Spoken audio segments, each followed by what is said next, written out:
Ça, c'est l'histoire d'un plec, un professeur de français. Cette histoire se déroule entre Alit et le désert du Sahara. J'arrive à Alit dans un ghetto avec mes amis. Et il y avait un confrère camerounais qui était déjà là avant nous.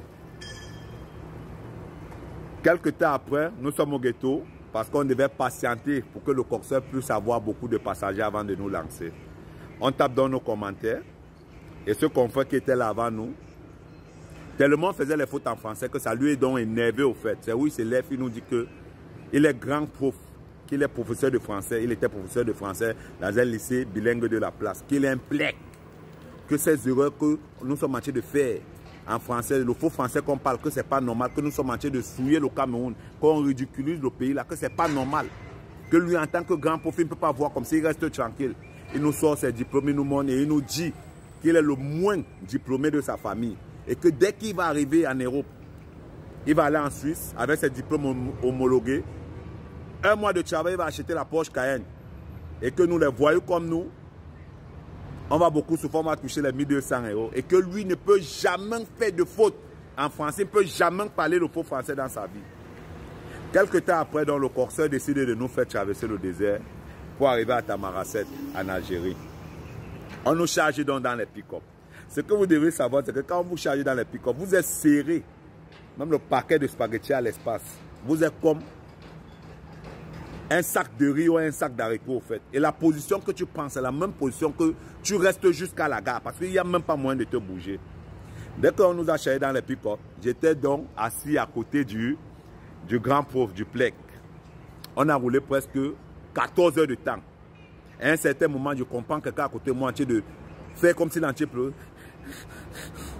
Et que wonderful. Mais tellement moi-même, je sentais mal, il n'a pas prêté attention.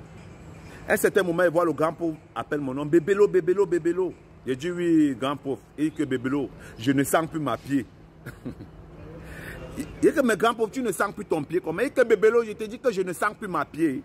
C'est où j'envoie dans la main gauche. Je touche ton pied. Il dit que mais grand pauvre, mais voici ton pied. Il dit que Bébélo, ça c'est pas ma pied. Quelque temps après, donc, les Arabes que nous conduisons ont garé pour qu'on puisse souffler. Et dès qu'on est descendu de la voiture, je ne croyais pas que le grand prof qui m'a dit qu'il ne peut jamais faire d'erreur en français a parlé le faux français. Il m'a déjà traumatisé, mais oui, non, dis donc.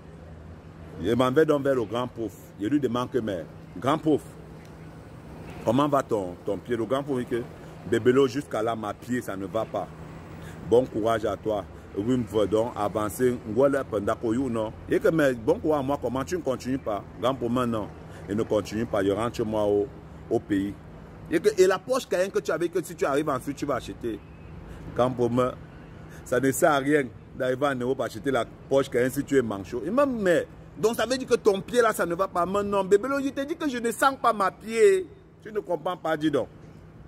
Donc c'est donc comme ça que le grand pauvre me dit que mieux vaut avoir la moto au Cameroun avec ses deux pieds que d'avoir la Porsche Cayenne bien et conduire ça manchot.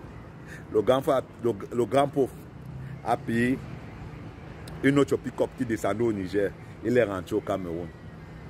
Jusqu'à là, je n'arrivais pas à croire que le grand pauvre qui a insisté qu'il ne pouvait pas parler le faux français a pu dire que je ne sens pas ma pied. Tellement que le désert a traumatisé le grand pauvre qu'il n'y avait même plus moyen. Donc sur ce, portez-vous bien et on est ensemble. Ciao.